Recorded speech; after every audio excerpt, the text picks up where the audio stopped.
John Lusk here of Lusk Archery Adventures. Serious testing, successful hunting. I've got another cool broadhead to test here today. It's a brand new one by Beast Broadheads, and it's their new cut on contact model. So really eager to put this head to the test. Ever since Beast came out, I've been testing their broadheads, and I've tested every model they have, and they've done extremely well for me in the lab. So well that I've taken them out into the field and put them in my quiver on some hog hunts, and man, they performed really well in the field as well, and some really nice hogs. They've always made incredible entry holes. They've penetrated well. They put the hogs down really quickly, and they've come out looking almost brand new every time, ready to be used and put back into my quiver, used again on another hunt. And with that performance in the lab, in the field, I reached out to them a while back and asked them if they'd give me a discount code, and they did. So if you use LUSK10, LUSK10 on any order on their website, you can save 10%. So today I'm going to be testing this cut on contact model. And for the testing, I'm going to be using my 2026 broadhead test process. And for a detailed description of that and all the different tests that I do and why I do them, how I quantify them and so forth, please check out the video I posted earlier this year called 2026 Broadhead Test Process, and it'll walk you through all of that. And that way I don't have to keep answering kind of the same old questions over and over again. For most of the shooting, I'm going to be using my Elite Eon Compound bow. I'm shooting at 62 pounds, 26.5-inch draw, and I'm using Bishop FOC King arrows for most of the shooting, 450 grains. And for some of the flight testing, I'm going to be using a crossbow as well. I'm using my Ravin LR XBow at 450 feet per second. And in case you're not aware of it, I'm using both the Ravin as well as the Elite at 45 yards for the flight testing. So I'm testing both with the compound as well as with the crossbow.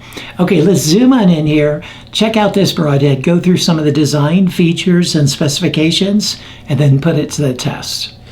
Here's a good look at this new head, and man, this is just a sleek looking killer right here. Okay, I love the looks of this thing. Let's start with the materials like I always do. First of all, the ferrule in this 125 grain model is a grade 5 titanium. You can see it goes all the way up to the tip there. And then the blades are a German Lutz steel blades, really high quality blades. And then the leading blade, I believe it's a 440 stainless steel, but I'm not sure. And but definitely it's a stainless steel. So titanium body, and then steel blades and steel cut on contact tip. In terms of the dimensions, okay, in this closed position, the cutting diameter here is 0.66 inches. And you notice that the blades do cut even in the closed position there. They're not like buried within the ferrule or anything. They still will cut like that, 0.66 inches. And then this new cut on contact tip, as opposed to the little pointy chisel tips they used to have, is 0.36 inches of cutting diameter. So that's it in the closed position. Now the way it works, and I'll show you the open position in just a moment, the way it works is these blades are held in place by friction, and they compress a spring within it. A 25-pound spring is compressed. When pressure is put on these two deployment arms here, and I believe it takes 1.9 pounds of pressure. I could be wrong about that, but I think that's what it is. I know it's sub 3 pounds. I think it's 1.9 pounds of pressure are put right there. Then the blades deploy, and I'll show them to you in the fully open position. So here they are in the fully open position, and that cutting diameter is 2 inches. So you get 2 inches of cut this way when fully deployed, and 0.36 inches of cut that way. So true blade cutting, 2.36 inches. And like I said, it only takes a couple pounds of force to deploy those blades. And when they deploy with this spring, this 25-pound spring, it deploys at 940 miles per hour. Now, I don't know exactly what that is feet per second, okay? You'd have to calculate it out, but it's really fast. They deploy really fast. And the theory behind it is you're getting this stored up energy, and you're getting a cut that's not only coming from the broadhead penetrating the animal, but it's also being accentuated, the cut is, by these blades springing forward. So you don't lose as much cutting momentum, if you will, because you're gaining some because of that stored up energy from the compressed blade that's released upon opening. So you get a fast opening for a good entrance hole, and you get extra cutting power that saves momentum from penetration. That's the theory behind it. Now, another thing about the blades is the blades are compressible. Even after they're open, they can be compressed. Obviously, you can close them back down and they lock in the closed position. And man, I am not going to be messing with these blades. When I say sharp, okay, a lot of broadheads are sharp. There's nothing on the market that's this sharp. You got to hear me on that. I test a lot of blades. There's nothing even remotely this sharp. I was messing around with it earlier, and man, I gashed myself. I didn't even know I cut myself. I was wearing the special gloves. They come with these Kevlar little thumb and finger gloves to keep yourself from getting cut. I was wearing that the whole time. I have no idea how I cut myself, but I looked down and my fingers were just covered in blood and it was dripping on the table. I never felt a thing till about an hour later, and all afternoon it's been really hurting. But man, they are super sharp, so I got to be really careful. I'm not going to compress them here. I would not compress them unless you're using some kind of thing like the gloves they come with, or some other knife-proof, cut-proof glove that you may have, or just please be really careful with it.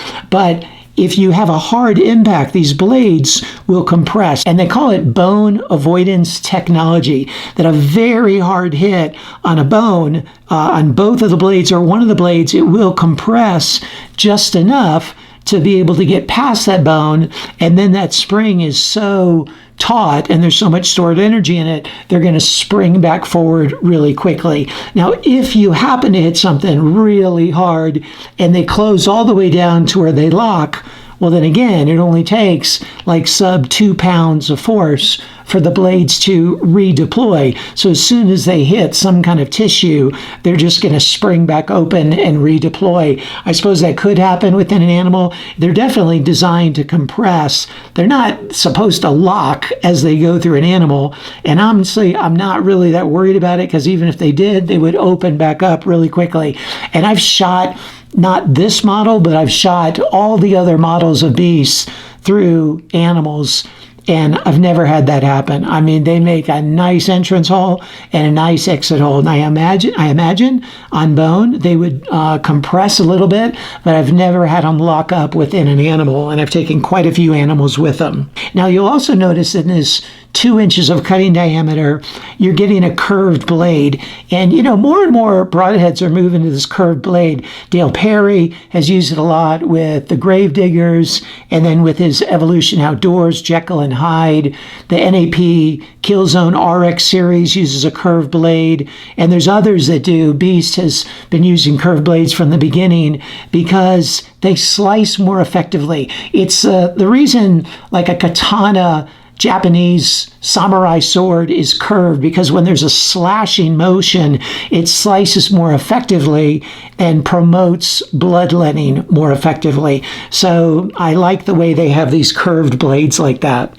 Now, with this cut on contact tip, that's what's new.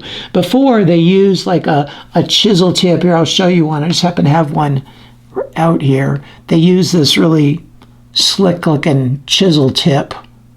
But now they've got this cut on contact tip available, and the reason for it is to promote penetration, because they wanted to open up a wound channel just wide enough for the ferrule to glide through much more readily. So there's much less ferrule-induced drag holding back the penetration of the broadhead as it goes through bone or as it goes through a tough medium, because of this extra cross cut. So it opens it up just wide enough. Now, they could have made it really wide and gotten an even bigger hole, but that wasn't their goal. Their goal is to maximize penetration and make it just wide enough for the ferrule to slide through much more readily, and again, maximize penetration. So everything about it is to maximize penetration. The way the springs preserve the momentum and the cutting to allow deeper penetration, the way they can compress back to allow deeper penetration through a hard medium like a bone,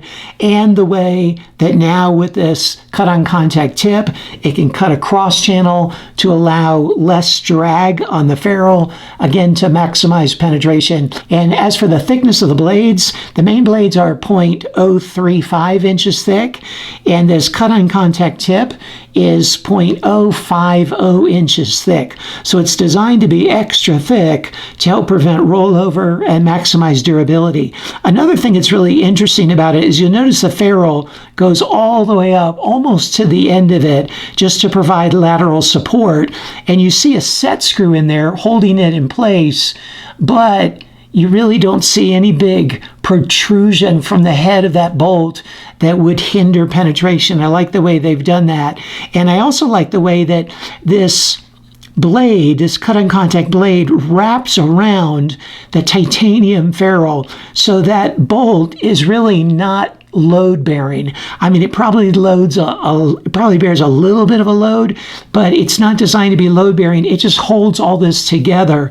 But the ferrule itself is load bearing. This blade slides back and rests on the ferrule itself so that it can handle much more impact and absorb the impact throughout the length of that ferrule. Now the price of these comes out at $95 for 3 of them, as they're a premium broadhead, but you can use my discount code LUSK10 to save 10% of that, which is a pretty sizable savings given that price tag. Really impressive design. Super eager to put this head to the test and see how it performs.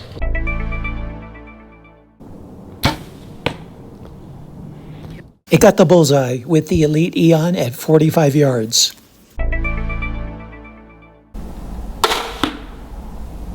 And also got the bullseye with the Ravin at 450 feet per second at 45 yards. The flight sound was rated as 7.94 on a 10-point scale, whereas a field point gets a 10 on a 10-point scale. It only took 73 grams of force to cut through the wire, which is a 10 on a 10-point scale, plus receives a proportional bonus of 1.27 for being under the threshold of 200, and is by far the sharpest blade I've ever tested. It penetrated 7.5 inches, and the blade's fully deployed on impact. And from that earlier image, you can see the wound channel compressing and then expanding a bit as well. And so it's going to get a slight deduction because of that. It took an additional 42 grams of force to cut through the wire, which is a 9.16 on a 10-point scale. And it's going to get an additional bonus for both the sharpness and the edge retention being under the threshold of 200, and for the initial sharpness being under the threshold of 100. It penetrated through 52 layers, which is a 7.43 on a 10-point scale. And it's interesting to note, the other model with a chisel tip penetrated through 46 layers, I believe. So it's cutting more tissue and penetrating more deeply. The head's in excellent shape after the 3 shots through the MDF. And the head's still in very good shape after the 2 shots through the sheet of steel. You can see just a little bit of edge chatter on the blades when the light catches it just right. And that cut-on contact tip is in perfect condition.